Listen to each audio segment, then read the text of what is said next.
తెలంగాణలో మరొక political జలజగడం మొదలైందన్న talk వినిపిస్తోంది. మొన్నటి వరకు బనకచెర్ల ఆల్మట్టి డ్యామ్ ఎత్తు ఇష్యూపై వాటర్ వార్ నడిచింది. ప్రతిపక్షాలు అధికార పార్టీపై తీవ్ర విమర్శలు చేశాయి. ఇప్పుడు తుమ్మడిహెట్టి సమ్మక్క సారక్క బ్యారేజీలు మరొక రచ్చకు దారితీస్తోంది. దివంగత సీఎం వైఎస్ఆర్ టైంలోనే ప్రాణహితపై తుమ్మిడిహెట్టి డ్యామ్ నిర్మించి వాటర్ తీసుకోవాలని పనులు మొదలుపెట్టారు. కాల్వల పనులు చేశారు, కానీ డ్యామ్ నిర్మాణం ముందుకు పడలేదు. ఎత్తు విషయంలో మహారాష్ట్ర పేచి పెట్టింది. అటు తరువాత అధికారంలోకి వచ్చి అప్పటి టీఆర్ఎస్ ప్రభుత్వం కాళేశ్వరం ప్రాజెక్టును పూర్తి చేసింది. మళ్లీ అధికారంలోకి వచ్చిన కాంగ్రెస్ పెద్దలు మరొకసారి తుమ్మిడిహెట్టిని పట్టుకున్నారు.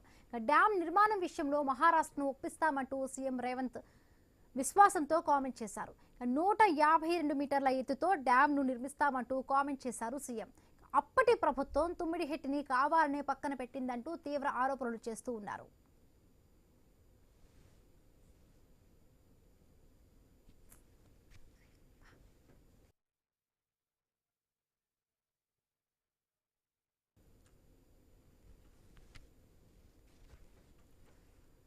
అయితే ఇప్పుడు కాంగ్రెస్ అన్నట్టుగా తుమ్మిడిహెట్టికి మహారాష్ట్ర అంగీకరిస్తుందా? అంగీకరిస్తే ఎన్ని మీటర్లకు అనుమతినిస్తుంది? 150 మీటర్లకు అభ్యంతరం చెబుతుందా? ప్రభుత్వం చర్చలకు వెళుతుందా అన్నది కూడా ఇప్పుడు కీలకమే. అలాంటిది మహారాష్ట్ర పెన్గంగపై చేపడుతున్న బ్యారేజీల సంగతి ఏంటి? పై రాష్ట్రం ఇష్టానుసారంగా ప్రాజెక్టు నిర్మిస్తుందా? తుమ్మిడిహెట్టి దగ్గర నీటి లభ్యత ఉంటుందా అన్నది కూడా తేల్చుకోవాల్సిన అవసరం ఉందంటున్నారు నీటి రంగంలోని నిపుణులు. అటు మంత్రి ఉత్తమ్ కుమార్ రెడ్డి సైతం సమ్మక్క సారక్క బ్యారేజీపై స్పందించారు. బ్యారేజీ అనుమతికి అడ్డుగా ఉన్న ఛత్తీస్గఢ్ను ఒప్పించామంటూ గొప్పగా చెప్పుకున్నారని మంత్రిపై విమర్శలు వస్తున్నాయి. కేవలం 50 ఎకరాల భూమిని ఇచ్చేందుకు పక్క రాష్ట్రం అంగీకరించిందని మంత్రి చెప్పడమే ఇప్పుడు కొత్త వివాదానికి దారితీస్తోంది. ఛత్తీస్గఢ్ రాష్ట్రం 50 ఎకరాలు ఇచ్చేందుకు ఒప్పుకుందా? అది ఎంతవరకు నిజం? మంత్రి మాటలపై బీఆర్ఎస్ ఎందుకు ఎదురు దాడికి దిగింది? 50 ఎకరాల ముంపు ప్రాంతాన్ని సాధించే గొప్పలు చెప్పుకుంటున్నారని కామెంట్ చేశారు బీఆర్ఎస్ నేత వినోద్ కుమార్. కేవలం 50 ఎకరాలతోనే బ్యారేజీకి అనుమతులు వచ్చినట్టేనా? గతంలో నిర్మించిన నిర్మాణాల పరిస్థితి ఏంటి? 50 ఎకరాల భూమి తీసుకుని గొప్పలు చెప్పుకోవడమా అంటూ ప్రశ్నల వర్షం కురిపించారు వినోద్ కుమార్.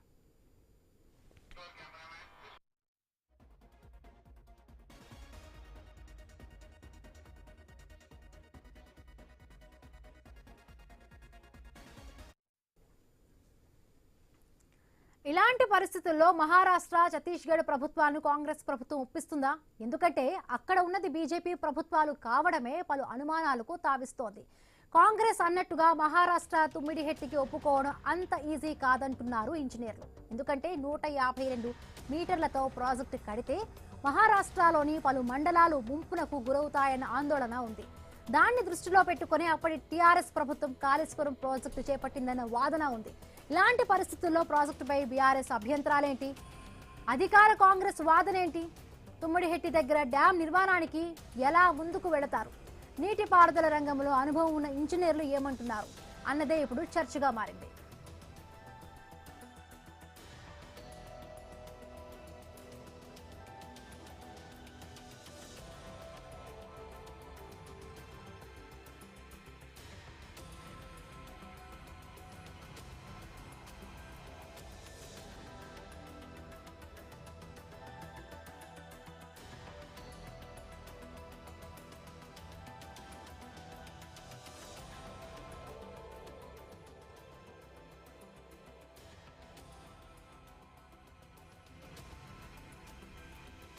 తెలంగాణలో మరొక పొలిటికల్ జలజగడం మొదలైందన్న టాక్ వినిపిస్తోంది. మొన్నటి వరకు బనకచెర్ల ఆల్మట్టి డ్యామ్ ఎత్తు ఇష్యూపై వాటర్ వార్ నడిచింది. ప్రతిపక్షాలు అధికార పార్టీపై తీవ్ర విమర్శలు చేశాయి. ఇప్పుడు తుమ్మిడిహెట్టి సమ్మక్క సారక్క బ్యారేజీలు మరొక రచ్చకు దారితీస్తోంది. దివంగత సీఎం వైఎస్ఆర్ టైంలోనే ప్రాణహితపై తుమ్మిడిహెట్టి డ్యామ్ నిర్మించి వాటర్ తీసుకోవాలని పనులు మొదలు పెట్టారు. కాల్వల పనులు చేశారు, కానీ డ్యామ్ నిర్మాణం ముందుకు పడలేదు. ఎత్తు విషయంలో మహారాష్ట్ర పేచి పెట్టింది. అటు తరువాత అధికారంలోకి వచ్చినప్పటి టీఆర్ఎస్ ప్రభుత్వం కాళేశ్వరం ప్రాజెక్టును పూర్తి చేసింది. మళ్లీ అధికారంలోకి వచ్చిన కాంగ్రెస్ పెద్దలు మరొకమారు తుమ్మిడిహెట్టిని పట్టుకున్నారు. డ్యామ్ నిర్మాణం విషయంలో మహారాష్ట్రను ఒప్పిస్తామంటూ సీఎం రేవంత్ విశ్వాసంతో కామెంట్ చేశారు. 152 మీటర్ల ఎత్తుతో డ్యామ్ నిర్మిస్తామంటూ కామెంట్ చేశారు సీఎం. తెలంగాణలో మళ్ళీ పొలిటికల్ వాటర్ జగడం జరుగుతోంది. మొన్నటి వరకు బనకచెర్ల ఆల్మట్టి డ్యామ్ గొడవ జరిగింది. ఇప్పుడు తుమ్మిడిహెట్టి సమ్మక్క సారక ప్రాజెక్టులపై రగడ మొదలైంది. రైట్, మరి పూర్తి డీటెయిల్డ్ గా అనాలిసిస్ మా ఇన్పుట్ ఎడిటర్ శ్రీకాంత్ అందిస్తారు. Srikanth, over to you. Himabindu, good afternoon. So Tummidihatti దగ్గర ప్రాజెక్టు కట్టడానికి ఆనాడు మహారాష్ట్ర ప్రభుత్వం ఒప్పుకోలేదు. అక్కడ ఎత్తు పెంచితే మహారాష్ట్రకి ఇబ్బందులు వచ్చేటువంటి అవకాశం ఉంటుంది. సో మహారాష్ట్ర ప్రభుత్వం ఒప్పుకోలేదు దానికి.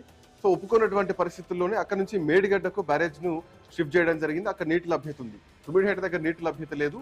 సో మేడిగడ్డ దగ్గర ఉందని చెప్పేసి ఆ రోజు ఉన్నటువంటి నిపుణుల కమిటీ బృందం కూడా అదే చెప్పిందంటూ కూడా కాళేశ్వరం ప్రాజెక్టుకు సంబంధించినటువంటి పీపీటీ ప్రెజెంటేషన్ లో మాజీ మంత్రి హరీష్ రావు ఈ అంశాన్ని క్లియర్ కట్ గా చెప్పడం జరిగింది. మరోవర్ అక్కడ అనుమతులు కూడా లేవు. గోదావరి జలాలను ఉపయోగించేటువంటి విషయంలో సిడబ్ల్యూసీ అనుమతులు కూడా రాలేదు. తో పాటు అది ఫారెస్ట్ క్లియరెన్స్ కూడా లేవు, పర్యావరణ అనుమతులు కూడా రాలేదు. సో ఇట్లా నేపథ్యంలో తుమ్మిడిహెట్టి దగ్గర నుంచి మేము మేడిగడ్డకు షిఫ్ట్ చేయడం జరిగింది. సో అక్కడ నుంచి లిఫ్ట్ చేయడానికి అవకాశాలు ఉన్నాయి వాటర్ అంటూ కూడా కాళేశ్వరం ప్రాజెక్ట్ లో మేడిగడ్డ, సుందిళ్ళ, అన్నారు ఈ 3 బ్యారేజ్లు చాలా ప్రధానమైనటువంటి బ్యారేజ్. దాంట్లో తుమ్మిడిహెట్టి దగ్గర గతంలో తెలంగాణ రాష్ట్రం రాకముందుకు ఆంధ్రప్రదేశ్ ప్రభుత్వం ఉమ్మడి ఆంధ్రప్రదేశ్ లో తుమ్మిడిహెట్టి దగ్గర కొంత ప్రాజెక్ట్ సంబంధించి పనులు కూడా చేపట్టడం జరిగింది. కొన్ని పనులు కూడా చేపట్టడం జరిగింది. అయితే కొంత ఖర్చు కూడా చేయడం జరిగింది అక్కడ.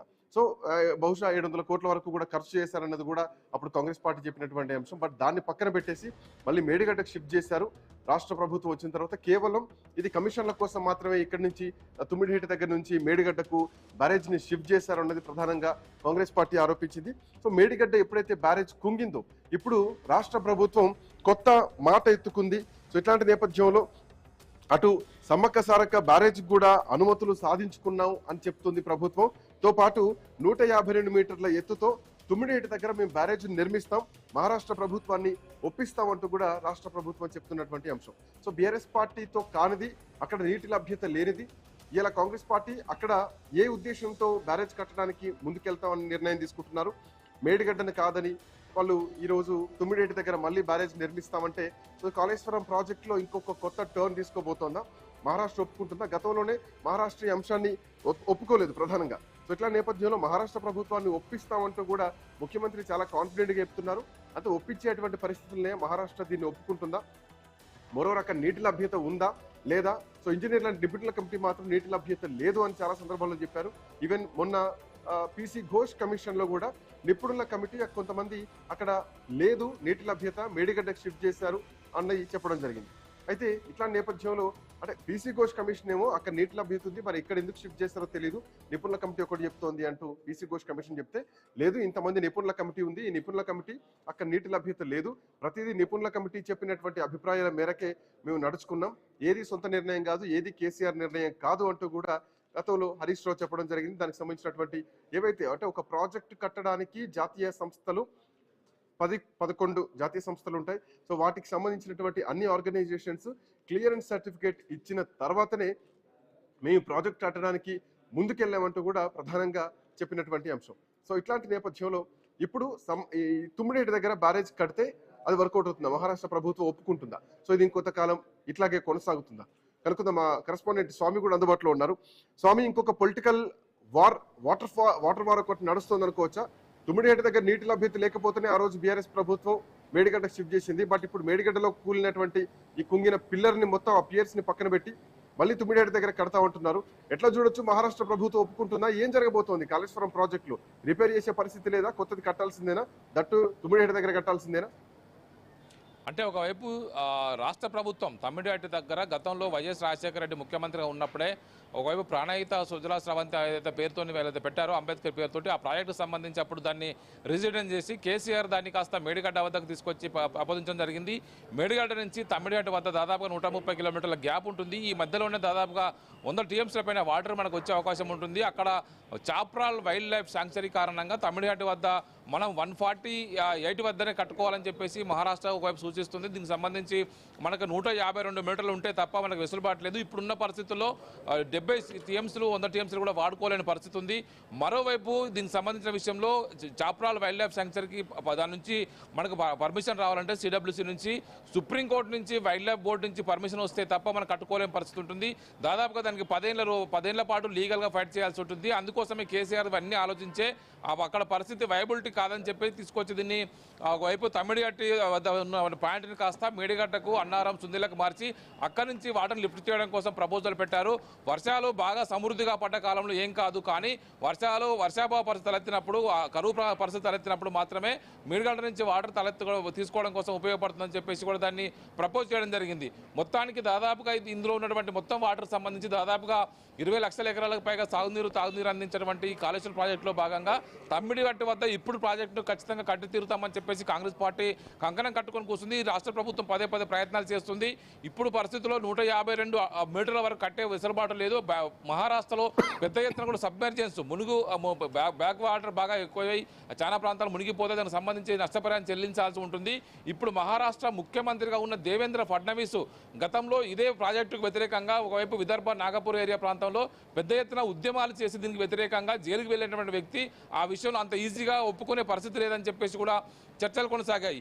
అదేవిధంగా కాళేశ్వరం ప్రాజెక్టు ఓపెనింగ్ సందర్భంగా కూడా ఒకవైపు దేవేంద్ర ఫడ్నవీస్, ఆంధ్రప్రదేశ్ నుంచి ముఖ్యమంత్రి వైఎస్ జగన్మోహన్ రెడ్డి అంతా కూడా అప్పుడున్న పరిస్థితులు అందరూ హాజరయ్యి ఆ ప్రాజెక్టును ఓపెన్ చేశారు. దేవేంద్ర ఫడ్నవీస్ ఈ విషయంలో అట్టి పరిస్థితుల్లో ఒప్పుకునే వెసులుబాటు లేని కారణంగానే మేము ఈ ప్రత్యామ్నాయం ఆలోచించి పెట్టామని చెప్పేసి బీఆర్ఎస్ చెప్పింది. కానీ ఇప్పుడు రాష్ట్ర ప్రభుత్వం దీన్ని మళ్ళీ మేము ప్రాజెక్టు తెరపై తీసుకొస్తాము, గ్రావిటీ ద్వారా వాటర్ వస్తుందని చెప్పి రాష్ట్ర ప్రభుత్వం చెప్తున్నటువంటి విషయం ఏదైతుందో గ్రావిటీ ద్వారా ఎట్టి పరిస్థితుల్లో వీలు కాదు, ఖచ్చితంగా మధ్యలో 2 లిఫ్టులు పెట్టి వాటర్ తీసుకోవాలి. కేవలం ఒక 4-5 లక్షల ఎకరాలకు నీరు అందించే అవకాశం కనబడుతుంది. అది కాస్త ఇప్పుడు పూర్తిగా ఉమ్మడి ఆదిలాబాద్ జిల్లాకు ఉపయోగపడుతుంది తప్ప మొత్తం కాళేశ్వరం ప్రాజెక్టుకి దీనివల్ల ఉపయోగం తక్కువనే అని చెప్పేసి కూడా బీఆర్ఎస్ నేతలు అంటున్నారు. ఒకవైపు ఉమ్మడి ఆదిలాబాద్ జిల్లాలో చాలా ప్రాంతాలకు దీన్ని వినియోగించుకోవడం ఉపయోగపడుతుంది. మరొక అతి కొత్త ముప్పు ఇప్పుడు కొంచెం ముంచి ఉంది. కేంద్ర ప్రభుత్వం 20,000 కోట్ల రూపాయలు మధ్యప్రదేశ్కి, అదేవిధంగా మహారాష్ట్రకి అక్కడ ఉన్నటువంటి అనేక రకాల బ్యారేజీలు ఒకవైపు మిగతా వాటర్ని వినియోగించుకోవడం కోసం ఇప్పటికే కేటాయించింది. దీనివల్ల వెనుగంగా నది నుంచి వచ్చేటువంటి అనేక వాటర్ పాయింట్లు ఏవైతే ఉన్నాయో అవన్నీ కూడా తెలంగాణకి ఇప్పుడు లేకుండా రాష్ట్ర ప్రభుత్వం అంత కాన్ఫిడెంట్ గా మహారాష్ట్ర ప్రభుత్వాన్ని ఒప్పిస్తామంటే గతంలో ఒప్పుకోలేని విషయం తెలిసిందే. ఎందుకంటే ఆల్మట్టి డ్యామ్ బ్యారేజ్ ఎత్తు పెంచుతామని కర్ణాటక చెప్తేనే మహారాష్ట్ర ప్రభుత్వం గతంలో సుప్రీంకోర్టుకు వెళ్ళింది, ఇప్పుడు కూడా మన సుప్రీంకోర్టుకు వెళ్తోంది. అట్లాంటిది గోదావరి నదీ జలాల విషయంలో ఒకవేళ గనక అక్కడ నిర్మిస్తే ఖచ్చితంగా మహారాష్ట్రలో పెద్ద ఎత్తున గ్రామాలు మునిగిపోతాయి అన్నది ఒక వాదన బలంగా ఉంది. ఈ అంతర్రాష్ట్రాల మధ్య ఉండేటువంటి జల వివాదాలు కూడా ఎక్కువగా ఉంటాయి. మహారాష్ట్ర హక్కులు కూడా ఇవి ఉల్లంఘించబడతాయి అన్నటువంటి వాదనలు కూడా బలంగా ఉన్నాయి. గతంలో ఇదే మహారాష్ట్ర ప్రభుత్వం ఒప్పుకోలేదు. ఫడ్నవీస్ ఇందాక మీరు చెప్పినట్టు జైలు వరకు వెళ్ళొచ్చినటువంటి పరిస్థితులు. ఇట్లాంటి నేపథ్యంలో రాష్ట్ర ప్రభుత్వం ఎందుకంత కాన్ఫిడెంట్ గా ఉంది? ఒకవైపు అక్కడ వైల్డ్ లైఫ్ కూడా ఉంది. అనుకున్నంత ఎత్తు నిర్మించేటువంటి పరిస్థితి లేదు, 152 మీటర్ల ఎత్తు నిర్మించేటువంటి పరిస్థితి లేదు. బట్ రాష్ట్ర ప్రభుత్వం ఎందుకు నిర్ణయం తీసుకుంటోంది, ఏం చెప్పదలుచుకుంటోంది? అంటే ప్రధానంగా మా ప్రభుత్వ హయాంలో మేము దీన్ని కంప్లీట్ చేస్తామని చెప్పి దాదాపుగా 30,000 కోట్ల రూపాయలుగా దీనికి ఎస్టిమేషన్ చేస్తూ ఉన్నారు. ఒకవైపు ఇప్పుడున్నటువంటి పరిస్థితుల్లో ఈ కాళేశ్వరం ప్రాజెక్టుకు సంబంధించినటువంటి మేడిగడ్డ, అన్నారం, సుందిల బ్యారేజ్లను వాటి ఒక విఫల ప్రయోగంగా చూపించి గత ప్రభుత్వాన్ని పొలిటికల్గా ఒకవైపు బద్నాం చేయడం కోసమే ఈ ప్రభుత్వం సరికొత్త ఎత్తుగడను తెరపై తీసుకొచ్చింది.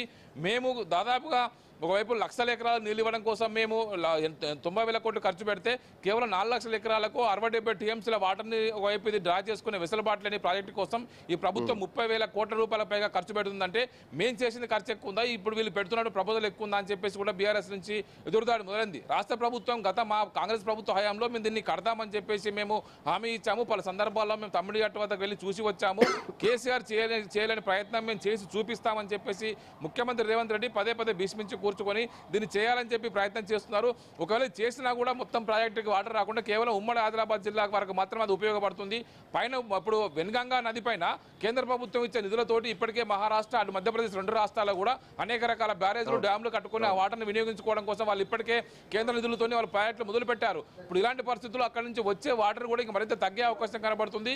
ఇలాంటి పరిస్థితుల్లో ప్రభుత్వం చేస్తున్న ప్రయత్నాలు అంత పూర్తిగా సక్సెస్ఫుల్గా, ఫ్రూట్ఫుల్గా ఉండకపోవచ్చు అనేది కూడా వీళ్ళు చెప్తున్నటువంటి విషయం. ఒకవైపు కేవలం రాజకీయ వెండంట కారణంగా రాజకీయ కక్షాంలో భాగంగానే గత ప్రభుత్వం చేసినటువంటి ఈ అద్భుతమైన ప్రాజెక్టును ఒక విప్లవ ప్రాజెక్టుగా చూపించే రాజకీయ కుట్రలో భాగాన్ని ఈ ప్రభుత్వం ప్రత్యామ్నాయం ఆలోచిస్తుంది. ఉమ్మడి ఆదిలాబాద్ జిల్లాకు నీళ్ళు ఇవ్వాలనుకుంటే అనేక రకాల ప్రత్యామ్నాయాలు ఉన్నాయి. అది అందుకోసం కేసీఆర్ ఇప్పటికే ఒకవైపు అనేక రకాల ప్రత్యామ్నాయాలు చూసి పెట్టి వాటికి సంబంధించిన పనులు మొదలుపెట్టారు. కానీ దాని విషయంలో ఈ ప్రభుత్వం ముందుకు పోకుండా మరొక 30,000 కోట్లకు పైగా ఖర్చు పెట్టి దీన్ని మేము కంప్లీట్ చేస్తామని చెప్తున్నప్పటికీ కూడా అక్కడ ఉన్నటువంటి చాప్రాల్ వైల్డ్ లైఫ్ శాంక్చురీని మునిగిపోవడానికి విషయం సంబంధించి పర్యావరణ సంబంధించిన విషయంలో ఎక్కడ కూడా మనకు అనుమతులు రావు, కేంద్ర ప్రభుత్వం ఒప్పుకోదు.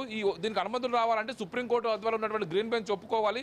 అలాంటి పరిస్థితుల్లో మనం లీగల్ ఫైట్ చేయాలంటే మనకు 10 ఏళ్ళు పడుతుంది. కాబట్టి మనం అన్ని రకాల ప్రత్యామ్నాయాలు ఆలోచించే ముందుకు వచ్చామని ఈ ప్రభుత్వం చెప్తుంది, గత ప్రభుత్వం చెప్తుంది. కానీ ఇప్పుడున్న పరిస్థితుల్లో అక్కడ వాటర్ని కనుక 152 మీటర్లకు కనుక మనం బ్యారేజ్ కట్టకుండా వెసులుబాటు ఉంటుందా, అంత వాటర్ ఇప్పుడు వచ్చే అవకాశం ఉందా అనేది కూడా ఇప్పుడు కొంత క్వశ్చన్ తలెత్తుతుంది. ఇప్పుడున్న పరిస్థితుల్లో 148 వరకు వాళ్ళు రాసుకుంటే కేవలం 60-70 టీఎంసీలు కూడా మనకు డ్రా చేసుకోలేని పరిస్థితి ఉంటుంది.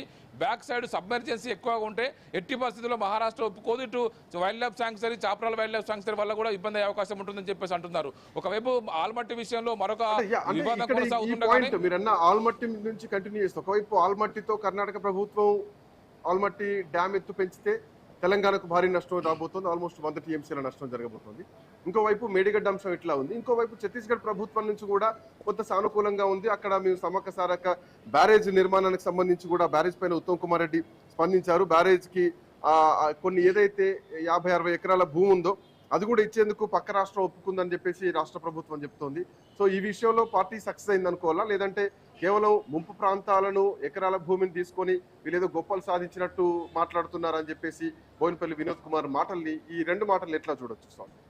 అంటే కేవలం ఉమ్మడి వరంగల్ జిల్లాకు అత్యంత వరప్రదానిగా ఉండేటువంటి దేవాలయ ప్రాజెక్టుకు సంబంధించి గతంలో కేవలం వాటర్ని వర్షాకాలంలో మాత్రమే డ్రా చేసుకునే వీలయ్యేది. అది కూడా ఆ ఫుట్బాల్ బుట్లన్నీ కూడా పైన గడ్డుకు ఏర్పాటు చేశారు. కానీ కేసీఆర్ ఈ మొత్తం విషయాన్ని ఆలోచించి తెలంగాణలో ఉన్నటువంటి మొత్తం ఉమ్మడి వరంగల్ జిల్లాతో పాటు ఉన్నటువంటి అనేక నియోజకవర్గాలకు, ఉమ్మడి వరంగల్ జిల్లాలతో పాటు ఇటు సిద్దిపేట, గజ్వేలు, అదేవిధంగా ఆలేరు, ఇటు తుంగతుర్తి, పాలకుర్తితో సహా అనేక నియోజకవర్గాలకు వాటర్ వెళ్ళేంత వెసులుబాటు ఉన్నటువంటి ఈ దేవాలయ ప్రాజెక్టుకు సంబంధించి సమ్మక్క సారలమ్మ బ్యారేజ్ కడితేనే అక్కడ 6-7 టీఎంసీల వాటర్ ఎప్పుడు నిల్వ ఉంటుంది. దాన్ని మనం డ్రా చేసుకోవడానికి సంవత్సరంలో 365 రోజులు వీలవుతుందని చెప్పేసి ఉద్దేశించి ఆ ప్రాజెక్టును, ఆ బ్యారేజ్ని కంప్లీట్ చేశారు. కానీ బ్యారేజ్ కట్టినటువంటి ప్రాంతము ఏదైతే నది, గోదావరి నదికి ఇరువైపులా, ఒకవైపు ఆంధ్రప్రదేశ్, ఇటు తెలంగాణకు, అటు ఛత్తీస్గఢ్ 2 రాష్ట్రాల బార్డర్ ఉంటుంది. కాబట్టి ఛత్తీస్గఢ్ వైపు మునుపునకు సంబంధించిన విషయంలో ఆ సబ్మర్జెన్సీకి రాష్ట్ర ప్రభుత్వం నష్టపరిహారం చెల్లించి ఆ రాష్ట్రం నుంచి ఎన్ఓసి, నో అబ్జెక్షన్ సర్టిఫికేట్ తీసుకుంటే తప్ప దాన్ని పూర్తి స్థాయిగా వినియోగించుకోలేని పరిస్థితి. ఈ నేపథ్యంలో గత ప్రభుత్వం మారే క్రమంలోనే ఆ ప్రయత్నాలు చేసినప్పుడు కూడా ప్రభుత్వాలు మారిపోయి దాన్ని అది ముందుకు తీసుకెళ్ళలేకపోయారు. ఇప్పుడు ఈ కాంగ్రెస్ ప్రభుత్వం వచ్చిన తర్వాత 20 నెలల తర్వాత రాష్ట్ర ఇరిగేషన్ శాఖ మంత్రి ఒకవైపు ఉన్న ఉత్తమ్ కుమార్ రెడ్డి ఒకవైపు ఛత్తీస్గఢ్ రాయ్పూర్ వెళ్ళి ఆ రాష్ట్ర ముఖ్యమంత్రి విష్ణుదేవ్ సాయితోటి సమావేశం ఏర్పాటు చేసుకుని సబ్మెర్జ్మెంట్ సంబంధించిన విషయంలో మేము నష్టపరిహారం చెల్లిస్తాము 50-60 ఎకరాలకు సంబంధించి, అది మాకు ఇవ్వండి అని చెప్పేసి వాళ్ళు చెప్పడంతో ఒప్పుకున్నారు. ఇప్పుడు దానికి సంబంధించి ఎన్ఓసి మేము సాధించామని చెప్పేసి వీరు అంటున్నారు. మేము ప్రాజెక్టు మొదలుపెట్టింది మేము, ప్రాజెక్టు కట్టింది మేము, ప్రాజెక్టు అమలులోకి తీసుకొచ్చింది మేము, కేవలం మీరు ఒక ఎన్ఓసి తీసుకొచ్చినామని చెప్పుకొని మీరు ప్రాజెక్టును మొత్తం మీరే కంప్లీట్ చేసినట్టు చెప్పుకోవడం సరికాదని చెప్పేసి ఒకవైపు నిన్న బోయినపల్లి వినోద్ కుమార్ అన్నారు. ఒకవైపు అత్యంత క్లిష్టమైనటువంటి పరిస్థితుల్లో అప్పుడున్న తెలంగాణ ఉద్యమ సమయంలో అప్పటి ఉమ్మడి ఆంధ్రప్రదేశ్ ముఖ్యమంత్రి చంద్రబాబు నాయుడు ఆగమేఘాల మీద హెలికాప్టర్ మీదకి వెళ్ళి శంకుస్థాపన చేసినటువంటి దేవాలయ ప్రాజెక్టును ఎవరు కంప్లీట్ చేయకపోయారు. తెలంగాణ వచ్చిన తర్వాత కేసీఆర్ దాన్ని తుపాకులగూడెం వద్ద సమ్మక్క సారలమ్మ ప్రాజెక్టు తలపెట్టి కంప్లీట్ చేశారు. దాన్ని కేవలం ఎన్ఓసి 50 ఎకరాలకు సంబంధించి సబ్మెర్జెన్సీ కోసం ఆలోచిస్తున్నారు. కేసీఆర్ మిగతా కాళేశ్వరం ప్రాజెక్టులో వేలాది ఎకరాలకు సంబంధించిన విషయంలో రైతులు ఒప్పించి కంప్లీట్ చేశారు. మీరు కేవలం ఇలాంటి 50 ఎకరాల విషయంలో సక్సెస్ అని చెప్పుకోవడం సరికాదని చెప్పేవారు అంటున్నారు. మొత్తానికి అది ఇప్పుడు సమ్మక్క సారలమ్మ బ్యారేజ్ కావచ్చు, ఇటు తమిళి కావచ్చు, ఇటు ఆంధ్రప్రదేశ్కు సంబంధించి ఇబ్బంది పడుతుంది, తెలంగాణ ఇబ్బంది పడుతుంది. పార్లమెంట్ డ్యామ్ ఎత్తు పెంచడం వల్ల సబ్మెర్జెన్స్తో మహారాష్ట్ర ఇబ్బంది పడుతుంది. ఇలాంటి ఉమ్మడి రాష్ట్రాల పరిధిలో ఉన్నటువంటి మొత్తం అనేక రాష్ట్రాలకు సంబంధించినటువంటి నదీ జలాల విషయంలో ఇప్పుడు ఆ రాష్ట్రాల మధ్య ఉన్నటువంటి ఇష్యూస్ అన్ని కూడా ఒక్కటొక్కటి తెరపైకి వస్తున్నాయి. మరోవైపు రాష్ట్రం సంబంధించిన జల వివాదాల విషయంలో ఇప్పటికే కృష్ణా ట్రిబ్యునల్ సంబంధించి తుది వాదనలు కొనసాగుతున్నాయి. వీటికి సంబంధించిన విషయంలో ఇప్పుడు రాష్ట్ర రాజకీయ పార్టీల మధ్య ఒకవైపు ఆరోపణలు ప్రత్యారోపణలు కొనసాగుతున్నాయి. Srikanth, thank you Swamy, thanks for joining. So ఒకవైపు ఆల్మట్టి డ్యామ్ ఎత్తు పెంచితే ఇటు తెలంగాణకు కృష్ణా నది జలాలు రావాల్సినటువంటి వాటాలో వచ్చేదే 299 టీఎంసీలు, దాంట్లో 100 టీఎంసీల నష్టం జరుగుతుందంటూ నిపుణులు మాట్లాడుతున్నటువంటి క్రమం. ఇంకోవైపు మేడిగడ్డ బ్యారేజ్ ని ఇమీడియట్ గా రిపేర్ చేయాల్సినటువంటి క్రమంలో అది రిపేర్ కాదు, చేయాల్సింది అది కాళేశ్వరం కాదు కూలేశ్వరం అని చెప్పి ఇక తమిళహెట్టి దగ్గర గతంలో వైఎస్ఆర్ హయాంలో చేసినటువంటి తమిళహెట్టి బ్యారేజ్ ఉందో దాని నిర్మాణానికి ముందుకెళ్తామని చెప్పేసి కాంగ్రెస్ పార్టీ ప్రకటన చేసింది. అయితే అక్కడ సుప్రీంకోర్టు లీగల్ ఇష్యూస్ ఉన్నాయి, సుప్రీంకోర్టు అనుమతులు అక్కడ వచ్చేటువంటి పరిస్థితి లేదు. లీగల్ గా ఇంకో 10-12 ఏళ్ళు కొట్టాడాల్సినటువంటి అవసరం ఉంటుంది. ఎందుకంటే సిడబ్ల్యూసీ పర్మిషన్స్ రావు అక్కడ, అంటే నేచర్ సంబంధించినటువంటి ఇష్యూస్ ఉన్నాయి, వైల్డ్ లైఫ్ ఉంది అక్కడ, సో పర్యావరణ ఆటంకులు ఉన్నాయి. సో ఇట్లా నేపథ్యంలో మహారాష్ట్ర ప్రభుత్వం కూడా ఒప్పుకునేటువంటి పరిస్థితి లేదు. కేవలం 148 మీటర్ల ఎత్తు వరకు మాత్రం కట్టుకోవడానికి మహారాష్ట్ర అనుమతి ఇచ్చినా కానీ తెలంగాణకు ఒకవేళ గ్రావిటీ త్రూ రావాలంటే 152 మీటర్ల ఎత్తు కట్టాల్సినటువంటి అవసరం ఉంటుంది. దానికి కూడా మహారాష్ట్ర ప్రభుత్వం ఒప్పుకునేటువంటి పరిస్థితి మాత్రం లేదు. సో ఇట్లాంటి నేపథ్యంలో రాష్ట్ర ప్రభుత్వం మహారాష్ట్ర ప్రభుత్వాన్ని ఎట్లా ఒప్పిస్తారు, ఏం చెప్పి ఒప్పిస్తారు, గతంలో ఒప్పుకొని మహారాష్ట్ర ఇప్పుడు ఎట్లా ఒప్పుకుంటుంది అనేది ప్రధానమైనటువంటి ప్రశ్న కనిపిస్తోంది. నయనల గోవర్ధన్ గారు ప్రముఖ నీటి రంగ నిపుణులు మనతో పాటు ఉన్నారు. గోవర్ధన్ గారు నమస్తే అండి. నమస్తే అండి. సో మహారాష్ట్ర దగ్గర తమిళహెట్టి బ్యారేజ్ కట్టుకోవడానికి అవకాశం ఉంటుందా, మహారాష్ట్ర ఒప్పుకుంటుందా, ఎట్లా చూడొచ్చు? అంటే తుమ్మిడిహెట్టి బ్యారేజీ నిర్మాణానికి సంబంధించినటువంటి విషయంలో చంద్రశేఖరరావు గారు మాజీ ముఖ్యమంత్రి, అదేవిధంగా ప్రస్తుత ముఖ్యమంత్రి ఫడ్నవీస్ ఆ రోజు కూడా తుమ్మిడిహెట్టి సంబంధించినటువంటి ఒప్పందం కుదిరిన నాడు ఈ రోజు ముఖ్యమంత్రి దేవేంద్ర ఫడ్నవీస్ ఆ రోజు ముఖ్యమంత్రిగా ఉన్నారు. వీరిద్దరి మధ్య మేడిగడ్డ ఒప్పందం 100 మీటర్ల ఎత్తున, తుమ్మిడిహెట్టి ఒప్పందం 148 మీటర్ల ఎత్తున ఈ 2 బ్యారేజీలు నిర్మించాలని చెప్పేసి చంద్రశేఖరరావు గారు ఫడ్నవీస్ ఒప్పందం చేసుకున్నారు. దీని గురించి ప్రత్యేకంగా 148 గురించి ప్రత్యేకంగా మాట్లాడుకోవాల్సినటువంటి అవసరం ఏమీ లేదండి. 148కి సంబంధించినటువంటిది ఆ రోజు టిఆర్ఎస్ ప్రభుత్వం, ఈ రోజు కాంగ్రెస్ ప్రభుత్వం వచ్చింది. కానీ మహారాష్ట్రలో ఆ రోజు ముఖ్యమంత్రి, ఈ రోజు ముఖ్యమంత్రి ఒకరే దేవేంద్ర ఫడ్నవీస్ ఉన్నారు.